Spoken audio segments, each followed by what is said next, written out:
Yeah.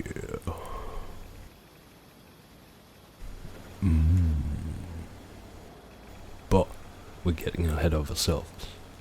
And here we have the soon-to-be bench for my recently purchased Myford ML7. These were made from leftovers from a project last summer, but that footage belongs to the future video. Now, my thinking was to use the steel beam as a stable base for the lathe, and that way the wood can warp as much as it likes without affecting the lathe. Now, most of this is pretty self-explanatory. Monkey fastened boards with electric drill, and then he flips the table! But no, I'll keep most of my commentary to myself, unless something warrants further explanation.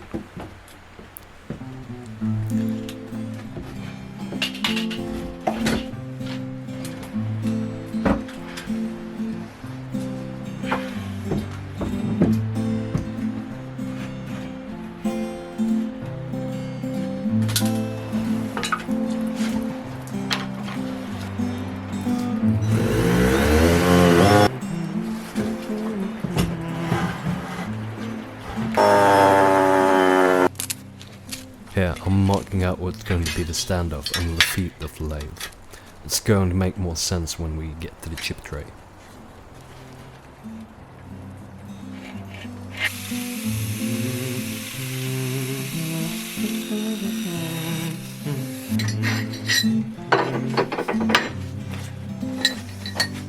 I won't deny that I'm not that satisfied. Love storms may pass, the leave edges less defined. I know of the time eventually gets left behind, and there is no stop. So should I follow suit or chase down impudence pursuits? Somehow you miss the shot. I wanted to use sheet metal for the tray, but had nothing of the right dimensions. So I ended up using a solid sheet of polycarbonate that I've had laying around for years.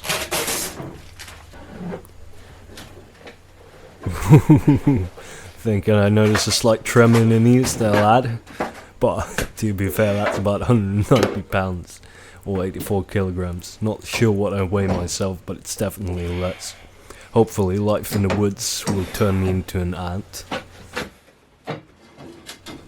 The edges of the tray were just made from aluminium L brackets, and I did run out, but took some other scrap profile and made it work with the rest.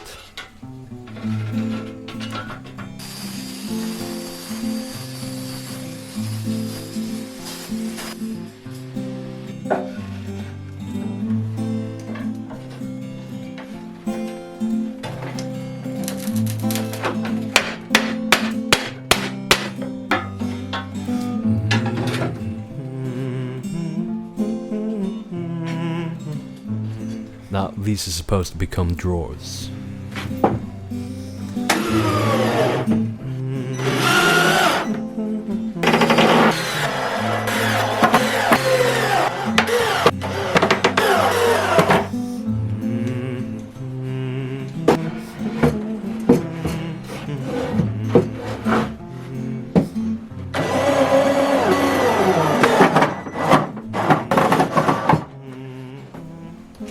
After coming back from the hardware store with some pop rivets, the L brackets can be fastened using a dab of silicone to stop any oil or lubricant getting into the drawer.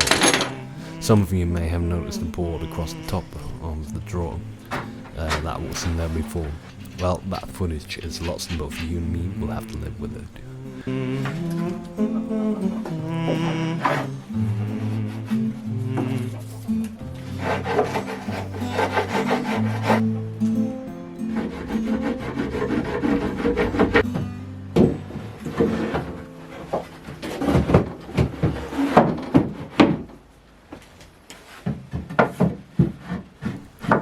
Now these are not the final drawers. The panels are right, but through a combination of material deficiency and mostly laziness, I won't finish them, maybe some other time.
Finally, we can get working on a lathe.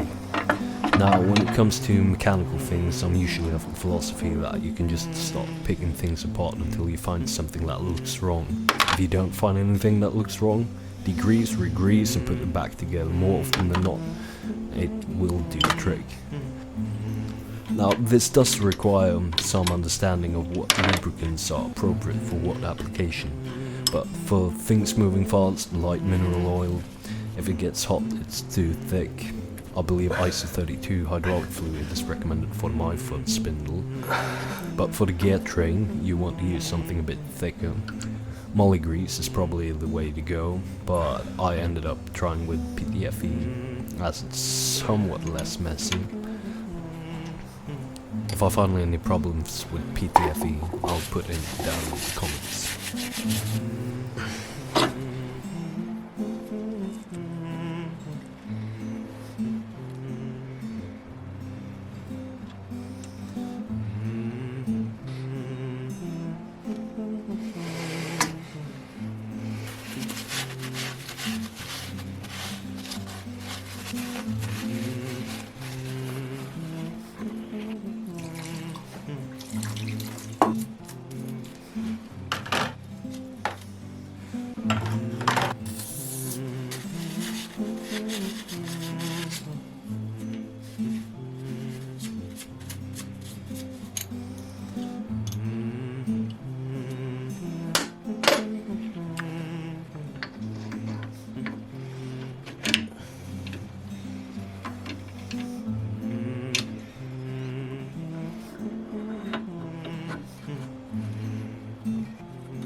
Give the panel a quick coat of linseed oil before tackling the spindle. Now, using any soft rod-like implement like this bolt thingy, a neat trick I picked up from Steve Jordan's channel lets you remove the chuck with ease. Remember when I said eventually you find something that does not look right? Now, that does not look right.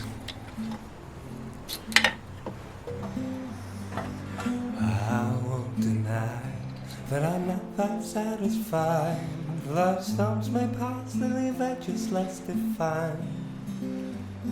I know of the time eventually gets left behind, and there's now you can stop and press rewind. So should I follow suit, to chase serendipitous pursuits? Somehow you missed the shots you didn't shoot.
she goes.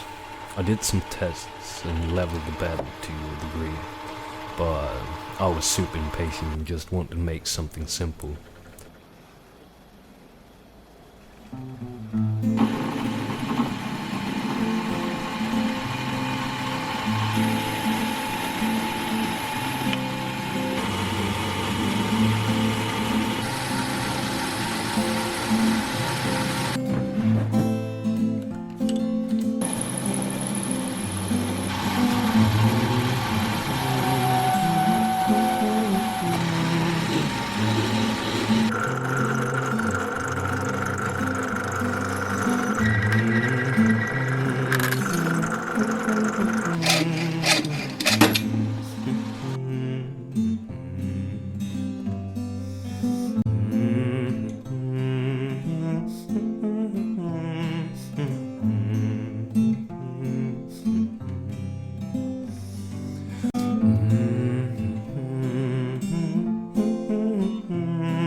Just as every new Minecraft game starts with a dirt hut, every new lathe starts with a hammer.